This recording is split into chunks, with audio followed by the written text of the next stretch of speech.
കോഴിക്കോട് വീണ്ടും ഷഹബാസ് മോഡൽ അക്രമം. പുതുപ്പാടിയിൽ 9ാം ക്ലാസ്സുകാരനെ 10ാം ക്ലാസ് വിദ്യാർത്ഥികൾ സംഘം ചേർന്ന് ക്രൂരമായി മർദ്ദിച്ചു. തലയ്ക്കും കണ്ണിനും ഗുരുതരമായി പരിക്കേറ്റ വിദ്യാർത്ഥി ചികിത്സയിലാണ്. അതിക്രമത്തിൽ 4 പേരെ സ്കൂളിൽ നിന്ന് സസ്പെൻഡ് ചെയ്തു.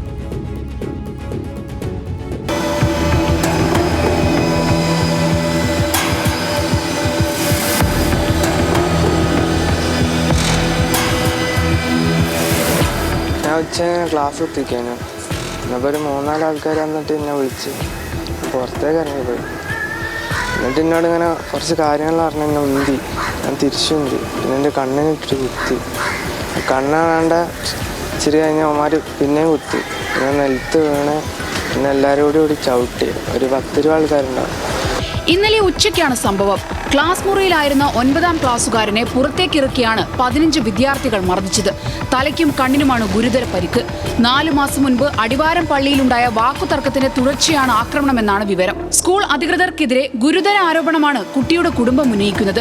അധ്യാപകർ പ്രശ്നം ഒതുക്കി തീർക്കാൻ ശ്രമിച്ചുവെന്നും കൃത്യമായി ചികിത്സ നൽകിയില്ലെന്നും രക്ഷിതാക്കളെ വിവരമറിയിക്കാൻ വൈകിയെന്നുമാണ് പരാതി. ഹെഡ്മാസ്റ്റർ നമ്മോട് പറഞ്ഞ ഡയലോഗാണ്, ഇത് കേസാക്കിയാൽ മോന് പാസ്പോർട്ട് കിട്ടൂലെന്ന്. ഇത് 15 വയസ്സായ മോനാണ്, 10ാം ക്ലാസ്സിലെത്തി, 9ാം ക്ലാസ് പഠിക്കുന്ന മോന് പാസ്പോർട്ട് എടുക്കാനും ജോലിക്ക് പോകാനും ഇനി എത്ര കാലം ഉണ്ടെന്ന് നമ്മൾ ആലോചിക്കണം. അയാൾ ആ അന്തം പോലും അടുത്ത ഹെഡ്മാസ്റ്റർ നമ്മോട് കാണിച്ചില്ല. പിന്നെ അതേപോലെ വേറൊരു സാറ് ചോദിക്കുകയാണല്ലോ, നിങ്ങൾക്ക് TC വേണോ കേസ് വേണോ എന്ന്. ഈ കുട്ടി അവിടെ നിന്നെന്തോ മരിച്ചു പോയെങ്കിൽ ഇതേ സാർമാർ തന്നെ പറയൂ ഞങ്ങളെ ശ്രദ്ധയിൽപ്പെട്ടില്ലാന്ന്. അത്രയും ശ്രദ്ധയിൽപ്പെട്ടിട്ട് പോലൊരു അനക്കം പോലും അവിടെ കാണിച്ചില്ല. എന്നാൽ ആരോപണങ്ങളെല്ലാം തള്ളുകയാണ് സ്കൂൾ അധികൃതർ. പരാതി കൊടുക്കാനാണ് പറഞ്ഞത്, കൊടുക്കേണ്ടെന്നല്ല. പരാതി കൊടുത്ത് നിങ്ങൾ എന്താക്കണം, പരിഹാരം തേടിക്കോളൂ എന്നുള്ള രീതിയിൽ പറഞ്ഞു. മർദ്ദിച്ച 15 കുട്ടികളിൽ 4 പേരുടെ വിവരങ്ങൾ പരാതിയിലുണ്ട്. ഇവരെ 2 ആഴ്ചത്തേക്ക് സ്കൂളിൽ നിന്ന് സസ്പെൻഡ് ചെയ്തു. സ്കൂളിൽ നടന്ന സംഭവങ്ങളുടെ റിപ്പോർട്ട് പ്രധാന അധ്യാപകൻ താമരശ്ശേരി പോലീസിന് കൈമാറി.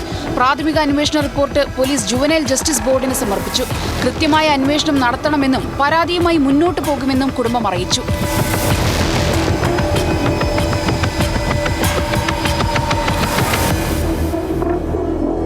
ന്യൂസ് മലയാളം, കോഴിക്കോട്.